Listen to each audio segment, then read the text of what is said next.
Hey what's up guys, welcome back to my channel. और आज हम यहाँ पे बात करने वाले हैं कुछ इंपॉर्टेंट अपडेट्स के बारे में। बात करेंगे यहाँ पे जो सबसे पहली अपडेट निकल के आ रही है। आप सभी लोगों को पता होगा, यहाँ पे कुछ दिनों पहले एक पिक्चर शेयर की गई थी। यहाँ पे मैंने इसको भी कवर किया हुआ था कि Su-30 MKI को सुपर सुखोई में अपग्रेड किया जा रहा है और साथ ही साथ यहाँ पे सॉफ्टवेयर में जो चेंजेस हैं वो यहाँ पे किए गए हैं। तो यहाँ पे वो सारी चीज़ें क्लियर आउट हुई हैं। जैसे कि आप सभी लोगों को पता होगा, अस्त्रा जो है, अस्त्रा मार्क 2 का जो टेस्ट है वो यहाँ पे डिले कर लिया गया था। यानी कि जो टाइम पीरियड दिया गया था मार्च के एंड तक, यानी कि पूरे मार्च में कभी भी टेस्ट हो सकता था, लेकिन वहाँ पे टेस्ट नहीं हुआ था। तो यहाँ पे अब चीज़ें कंफर्म हुई है कि ये जो अपग्रेड है ये सुपर सुखोई प्रोग्राम का ही पार्ट है, क्योंकि जो वेपन इंटीग्रेशन है वो भी सुपर सुखोई प्रोग्राम का पार्ट है। तो यहाँ पे सुपर सुखोई में जो आप कह सकते हो मिसाइल्स और इजेक्शन लॉन्चर में यहाँ पे जो अपग्रेड्स करने हैं वो एक इंडियन कंपनी है जो कि एयरफोर्स की ही एक आप कह सकते हो ब्रांच है जो यहाँ पे सॉफ्टवेयर पे काम करती है। उन्होंने यहाँ पे इसके सॉफ्टवेयर में चेंजेस अब कर दिए हैं, यानी कि अब ये अस्त्रा को फायर करने में पूरी तरीके से सक्षम हो गया। पहले के जो सॉफ्टवेयर जो चेंजेस किए गए थे, यानी कि रुद्रम 1 और साथ ही साथ अस्त्रा मार्क 1 जो मिसाइल है, इन दोनों में भी इसी कंपनी ने यहाँ पे सॉफ्टवेयर चेंजेस किए थे। इसके अलावा अब यहाँ पर जो अस्त्रा मार्क 2 हो गए, रुद्रम 3 हो गए और साथ ही साथ ब्रह्मोस की एयर टू एयर वर्जन के लिए अगर आने वाले समय में मिसाइल आती है तो ये जो कंपनी है, यानी कि ये जो ब्रांच है इंडियन एयरफोर्स की, यही यहाँ पे जो सॉफ्टवेयर में चेंजेस हैं और साथ ही साथ जो अपग्रेडेशन है वो यहाँ पे करने वाली है। और बात रही कंप्लीट सुपर सुखोई प्रोग्राम की, तो वो अभी स्टार्ट नहीं हुआ है, वो आने वाले समय में कुछ समय के बाद ही स्टार्ट होने वाला है। जब तक यहाँ पे उत्तम एई से रेडार का जो स्केल्ड अप वर्जन है वो तैयार नहीं हो जाता, तब तक वो पूरी तरीके से तैयार नहीं हो सकता।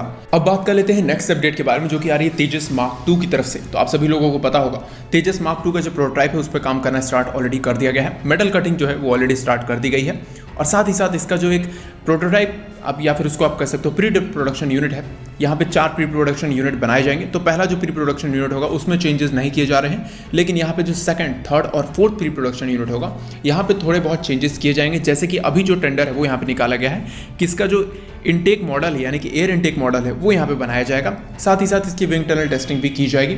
यानी कि एयर इनटेक मॉडल है, डेफिनेटली एक पावरफुल इंजन लग रहा है, तो ज़्यादा एयर की ज़रूरत पड़ेगी। साथ ही साथ हीट एक्सचेंजर जो इनलेट है वो भी यहाँ पे एडवांस बनाया जाएगा, जैसे कि तेजस मार्क 1 में जो आज के समय में, और साथ ही साथ तेजस मार्क 1A में भी जो हीट एक्सचेंजर इनलेट है उससे कहीं ज़्यादा एडवांस हीट एक्सचेंजर इनलेट जो है वो यहाँ पे लगाया जाएगा। साथ ही साथ इसके पहले जो अपडेट्स आई हुई थी, यानी कि इसके मिडल फ्यूसलाज को लेकर, विंग्स को लेकर और कनाट्स को लेकर, ये सारी चीज़ें ऑलरेडी बनाई जा रही हैं। बहुत ही जल्द इसको असेंबली के लिए भी भेजा जाएगा और उसके बाद अगले साल के सेकंड क्वार्टर में, यानी कि अगस्त तक, इसका जो फर्स्ट प्रोटोटाइप है वो बनके तैयार हो जाएगा। उसमें कुछ चेंजेस नहीं है, लेकिन आगे के प्रोटोटाइप्स में चेंजेस होंगे।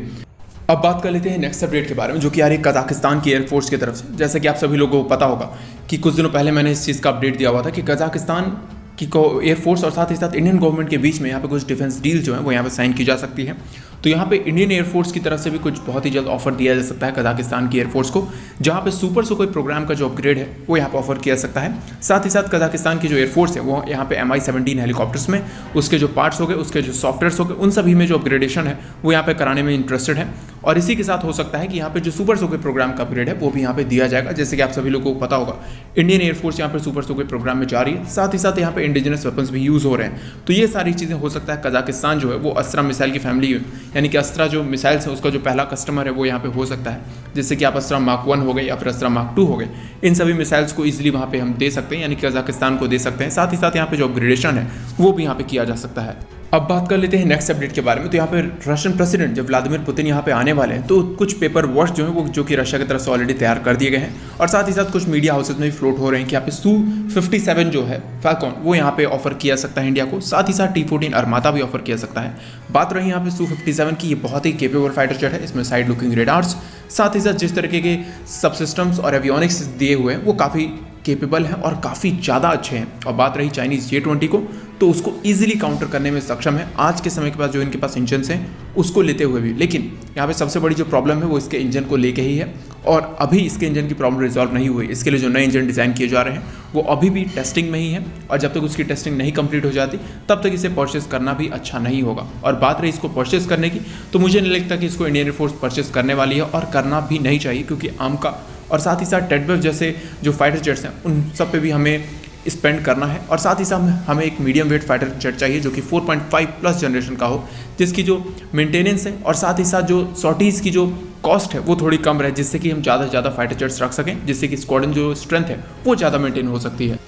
और साथ ही साथ बात रही T-14 अरमाता टैंक की, तो यहाँ पे हो सकता है कि इंडियन आर्मी इसको प्रोक्योर कर ले, क्योंकि रशियन टैंक्स का काफ़ी ज़्यादा एक्सपीरियंस है और रशियन टैंक्स काफ़ी ज़्यादा केपेबल होते हैं। और आज के समय में T-14 अरमाता भी वर्ल्ड का बेस्ट टैंक्स में आता है। साथ ही साथ इसके जो गन्स हैं उसको भी यहाँ पे रशिया अपग्रेड करने वाला है, जिसके बाद इसकी जो फायर पावर है वो कहीं ज़्यादा बढ़ जाएगी। तो आज के वीडियो के लिए इतना ही। अंत तक वीडियो को देखने के लिए धन्यवाद। जय हिंद।